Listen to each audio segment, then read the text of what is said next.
در احادیث قدسی هست که قرآن ظاهره انیق باطنه عمیق. حالا این حدیث که میخوام بخونم 4 مرحله است: عبارات، اشارات، لطائف، حقایق. چند تا شد؟ عبارات یک، اشارات 2، لطائف 3، حقایق 4. عبارات و اشارات و لطائف و حقایق. العبارت للعوام. آمین، آفرین. عبارت ظاهریش خب مال کسانی که فهم ظاهری دارن، اونا که بی نصیب نیستن، اونا از همین در حد فهم خودشون از این عبارات استفاده میکنن.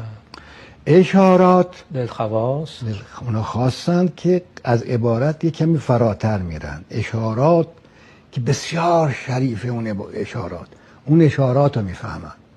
حالا یک کمی از اشارات بالاتر رفتن لطائف للاولیاء. لطائف دیگه مال ولیه، اولیاء خدا. اونا لطائف قرآن میفهمند که خب متاسفانه اهل ظاهر بی نصیبند از اون لطائف. الحقایق للانبیاء. الحقایق للانبیاء. پیغمبران به حقیقت قرآن وقوف دارند و واقفند. حقیقت قرآن پیش انبیاست، حقیقت تورات پیش حضرت موسی است، نه پیش یهودیا.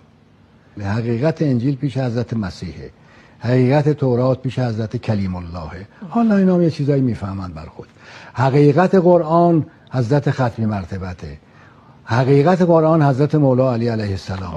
خودش فرمود من قرآنم، من قرآن ناطقم، این قرآن سام. خب پس اینا مراتب همطور که شما اشاره کردید، منتهاش هر کسی در مرتبه خودش به اون میرسه.